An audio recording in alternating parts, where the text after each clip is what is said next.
So when you wake up this morning, you should be seeing a major headline. Let me make some sense of it for you because the mainstream media will spin this headline. Zelensky suggests the hot phase of the Ukraine war could end if, of course, NATO membership is offered, and even if the seized land, the land that Russia has already seized, isn't returned. Of course, they put the word immediately in there. I'm going to play this interview for you where this came out, but there is so many factors behind it. We know Zelensky has talked about this before. It didn't come true, but there's one different variable in play now by the name of Donald J. Trump. And how do we know that? Because Russia told us. I'm going to show you all the evidence here. And it all relates to this story that so many misconstrued. Map shows telecom cable between two NATO allies mysteriously cut. Actually, two telecom cables right after Biden announces that Zelensky could put missiles into Russia. The day after, as a matter of fact, people called this an escalation of war, an act of sabotage. But did they get that headline right? They may have, except they don't like reading anything contrary or any opinion contrary to moving towards the thralls of war. And Russia has told you different. This is the Kremlin spokesperson who stated, Donald Trump has been trying to negotiate peace plans while the Biden-Harris administration was seeking to escalate the conflict between Russia and Ukraine, and that is just the beginning of what we're going to bring you here. This is exciting news, my friends. If you don't want to see war, this is a monster step in the right direction, but the mainstream media will not tell you the truth. And we will present that to you here in just 1 minute.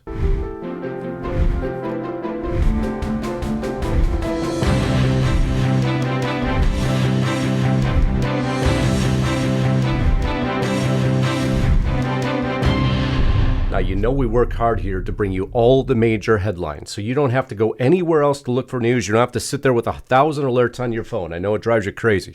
We do it for a living. I hope you saw this clip, and I hope you saw the reaction of mainstream media as we tread back into the major story, but so much broke over the last 24 hours.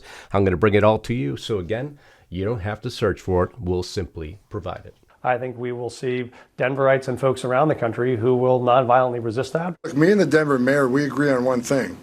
He's willing to go to jail. I'm willing to put him in jail. Oof. Doesn't the reaction just tell you everything you need to know? This is what's happening with the mainstream media meltdown. But why are they melting down? I don't believe it's an overstatement to say Trump has done more not being president yet in a short time span that the Biden administration has done through the entire administration. Of course, they're going to melt down because the more results that Trump gets, the worse it will be. Because they're simply just preparing for a second Trump White House. Reporters brace for the frenzy of a second Trump White House. If Trump kicks us out of the White House briefing room, we'll still cover it from the outside. And I have a feeling a lot of them will be on the outside looking in because they've been lying to you for so long and everybody's woken up to it. Now there's a mandate for change, although not as large as we like, especially when it comes to the House. I'll be there in just 1 second. They're melting down. Listen here to this clip coming out of CNN about Elon Musk. Now I'm going to take a break here. The sponsor was brought to you by Noble Gold Investments. Did you feel that? It's the tremor of political change threatening your finances. But here's the truth. Your family's future doesn't have to swing with every turn in Washington. Precious metals stand firm when politicians shift like the sand. It's going to cover it today for you. A gold IRA isn't just an investment. It's a shield against uncertainty. Picture this. You're hugging your grandchildren, their eyes full of wonder as you describe the vacation you promised them. When it comes to your family's security, waiting isn't an option, especially under this administration. Choose timeless value. Choose peace of mind. Choose Noble Gold. Vote independence. Vote prosperity. Vote Noble Gold Investments. To check it out, I need you to go to lisahavengold.com. Again, lisahavengold.com. Or call 877-646-5347. And if you mention Lisa's name, you're going to get a special gift. Well, this to be more specific. Oh, that's Donald J. Trump. You see it there. You get up to 10 1-ounce silver Trump coins or a 10-ounce silver American flag bar with a qualified account. How do you get the information? Just click in the description box below, or if you're on your phone, simply click more. Remember, there's always a risk to investing. There's never a guarantee. And I want to thank Noble Gold Investments for sponsoring this video because, man, there is a ton of news to provide you here. Now we're going to get back to it. But this is a whole different thing. He's literally taking on the role of, favorite son, first lady, and shadow president. This is scary stuff for people. Now, the scary stuff was the Biden administration. The scary stuff is they continue to try to push us towards war. The scary stuff is that we have less money in our pockets. That's the scary stuff. But they won't tell you that. Man, you got to love the tit for tat in Washington, huh? Trump cabinet picks, getting bomb threats, swatting, a spokesperson says. No later does Hakeem Jeffries come out. Bomb threats made against Democratic lawmakers unacceptable. They're made and signed by MAGA. Did you expect anything else? I just want to put that in context for you before you see this coming through. But now we have a bigger issue to contend with till we get to this major story. The Republicans have the smallest House majority in 90 years. Where could it go? It could shrink even further. So let's say Gates, Stefanik, and Waltz resigns. We could be looking at, get this, Republicans at 217, the Democrats at 215. What does that mean? One Republican changes sides, it's a tie vote, and the bill dies. That's something we're going to have to be aware of. A slimmer margin than we'd hoped for, but we're going to have to expect a couple hits through this process, such as Jack Smith, who is going to go ahead, despite dropping everything, without prejudice, which keeps the door open for this to be refiled later. He's still going to release a final report as required by law, of course, on his investigation into Trump. You don't think they're going to smear Trump in this report, do you? We'll cover it, we'll read it, we'll bring it to you because Trump has everyone running scared right now. Many of you probably didn't see this study. Biden-Harris administration weaponized education office to target Christian and career colleges. New report coming out. For the last 4 years, Democrats have been busy weaponizing every part of the federal government to target their opponents. While major assaults from agencies like the Department of Justice have taken most of the headlines, we should not ignore similar corrupt efforts in other agencies as well. What agency in particular? The Department of Education, an entire report, 22 pages long. Why is this significant? Because Trump's going to fix it. Why do you think the Department of Education that we've talked about, by putting McMahon in there, a lot of people saying, why would he appoint her if the Department of Education is not going to be there? Because someone has to dismantle it.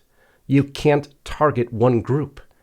Oh, I guess you can. It just depends what side of the political aisle you're on now, doesn't it? But who's going to be leading the Democrats now? Shocking results coming out of the Hill. I can't believe the final pick that they say next time around could run for president. Kamala Harris, we've heard that. I can't believe it. Please let her run again. Gavin Newsom, I warned everyone about that. The golden boy himself, he will continue to try to prop up that list. Gretchen Whitmer, oh, we'd all be in a ton of trouble. Josh Shapiro, Pete Buttigieg. Why not? Let's just throw another name in there. J.B. Pritzker, a great name. But it was the one on the bottom that shocked me the most. AOC, running for U.S. president. I don't even know how to respond to that. If you disagree with that pick or the fact that she should even be in consideration, then please make sure you subscribe to this channel, please, because you're at the right place. I promise you that. Lisa also put a link to my channel above if you can click on it. I can't tell you how much that would mean to us, but a lot shaking right now. This was going to be the headline story before the breaking news coming out of Ukraine. Donald Trump return sends shivers through the anti-misinformation world out of Financial Times. What are they so nervous about? They're worried about what the Financial Times calls the left-wing censorship cartel. It's thrown a shadow over the cottage industry of academics, nonprofits, and researchers that sprang up to combat the tide of digital misinformation. Of course, there was one group that was targeted. He signaled the seriousness of his intentions by choosing Brendan Carr as the FCC chairman. The Republican commissioner has echoed the forthcoming presidential rhetoric on free speech. Rhetoric. Free speech is rhetoric. Did you catch that? And dismantling censorship.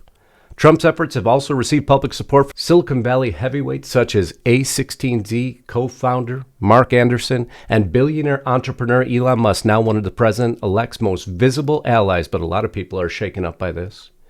A lot of people know that certain groups are targeted. We've seen the FBI memos coming out. We've read them.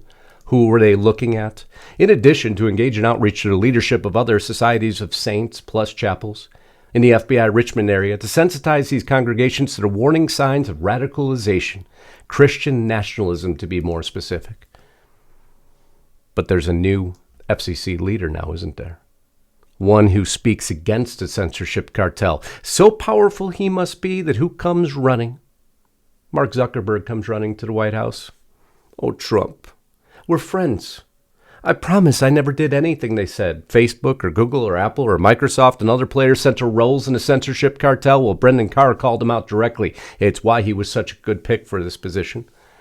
I think it's just going to be a tsunami of critiques and witch hunts, said Megan Squire, the deputy director for data analytics at the Southern Poverty Law Center. We're just all waiting with bated breath. The same group that created a hate map of the target Christians, pro-family groups, the ones that demonize conservatives, the ones that tried to brand us as hate groups despite defamation claims. They didn't care. They were untouchable. They were Teflon. They were protected by the administration. Dangerous devotion coming out of the Southern Poverty Law Center site itself. Congressional hearing examines threat of white Christian nationalism. Well, Trump is not going to have it. And they say they're pretty effing scared. Quote, unquote, said one professor, under a condition of anonymity, of course, because he fears retribution. What about all those you silenced? What about all those you shut down? The messages that you disagreed with, specifically those messages that were against the agenda and the agendas propagated by the social media platforms and the administration, going back again to why Zuckerberg showed up, because he knows what's coming. He wants to support the national renewal. He wants to support his pocketbook. Don't be blindsided, because an era of change is in the midst. I told you they're running scared. No one could stop this onslaught. No one like NewsGuard could stop this onslaught. NewsGuard, who ranks people by what they think is appropriate non-misinformation. And it could affect your advertiser dollars, who sponsors your channel. It's why Texas went against them. It's why the New York Times calls them out and the U.S. State Department funds them. Among the media watchdogs, NewsGuard, which often targets conservative outlets, is most feared because it's going to affect their pocketbooks. They actually put nutrition labels on broadcasters. Nutrition labels. Breitbart News, Daily Wire get a 49.5%. The Washington Post, a perfect score. Does that tell you enough of why this needs to be uprooted immediately? I could show you other slides, but it's not necessary. And people wonder why now suddenly the S&P 500 and Dow are, well, that's right. They hit a record. Best month in a year. When did that happen? After Donald J. Trump was elected president. Because the change is here. Zelensky coming out, gave his first interview after the election of Donald J. Trump. And he wants to change everything now, suddenly.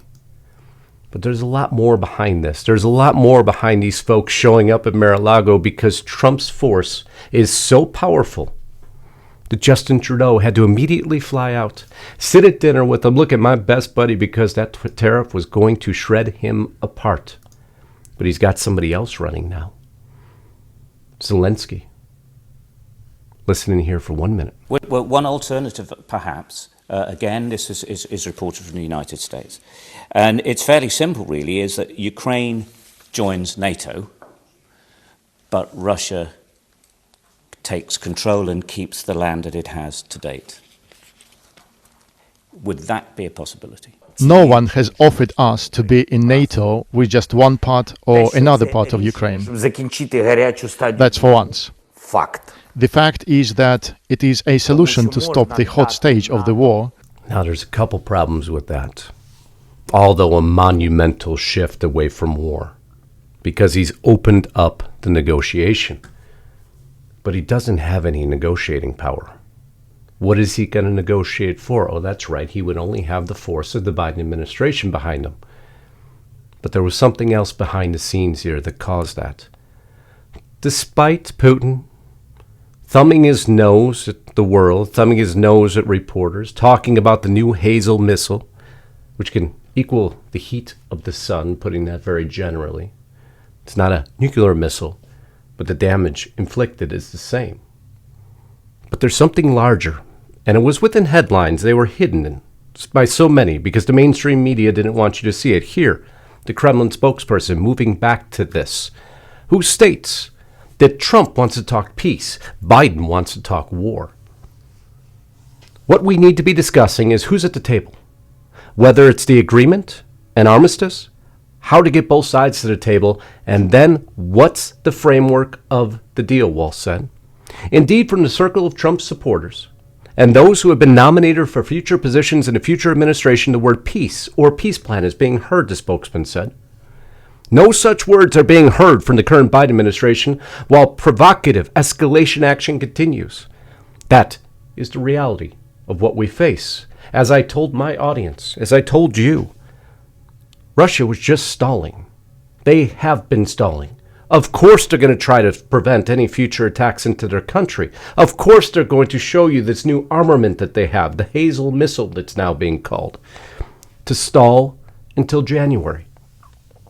Although the White House, Biden's administration, wants to push more people into the war, pressing Ukraine to draft 18-year-olds so it has enough troops to battle Russia, one pushing for war, and now it appears 2, if not 3 people trying to prevent it. Putin, Xi Jinping, and Trump. Why do we say that? It was in the articles. It's been there the whole time. November 16th. Biden authorizes Ukraine to use U.S.-supplied longer-range missiles for deeper strikes into the heart of Russia. Do you know what happened November 17th and November 18th? 2 critical NATO telecommunication lines that are necessary to communicate battle plans are severed. It was an act of sabotage, they claimed, an act of war escalation. Was it war escalation or war de-escalation? They crippled NATO's communication abilities. They slowed down a war. They didn't launch an attack immediately after they severed those lines. That's not what they did. The spokesperson coming out and saying, we're just waiting for Trump to be at the negotiating table. The Baltic Sea submarine cable disruptions on November 17th and November 18th. The proof and evidence is always there. There's where the 2 telecommunication lines existed. How did they sever them? It is believed because one of the Chinese ships is in the area that they simply dragged their anchor over it and cut it. They crippled NATO, the ones who were saber-rattling for war to support Ukraine. Why would they want to stall a war and not launch an attack immediately afterwards if they truly wanted war? I can't wait to see it in the comments below. U.S. President-elect Trump proposes halting all U.S. weapon deliveries to Ukraine if it does not enter peace talks with Russia. Everything just changed. Zelensky suddenly comes out and says, I will cede the territory to Russia and we will stop the hot stage of the war. If I can get into NATO, of course, that will be the hinging factor. Russia has made their position very clear on that, but I don't think Zelensky nor NATO have any chips remaining in their pocket. Those lines won't be fixed before January, allowing Trump enough time to get to the negotiating table officially and finally stopping the calls for war. And Zelensky now has to come out, knowing what's happened, and delivering a message to the Biden administration. Sorry, bud. Thanks for all the money. Thanks for all the weapons. But unfortunately, we lost the game of chess. It's all over. The Biden administration is truly exposed for all their efforts now in moving towards war. Russia exposed them. Zelensky exposes them through this message. And who comes out the victor? In our opinion, Donald J. Trump. Man. Zelensky folds. Trump stands on the podium, looks down, and we, each and every one of us, avert what would be the most devastating war in history. And Trump did that. And it appears that Putin and Xi, simply wanted to stall things long enough. Don't think they're friends. They're not friends. But they all know the launching of nuclear war can never happen. It would devastate everything. This was a ray of light going into your start of your weekend. Hope you all had a great Thanksgiving. Thanks for letting me fill in for Lisa today. I love you all. Until next time, Godspeed and God bless. Justice Knight, signing out.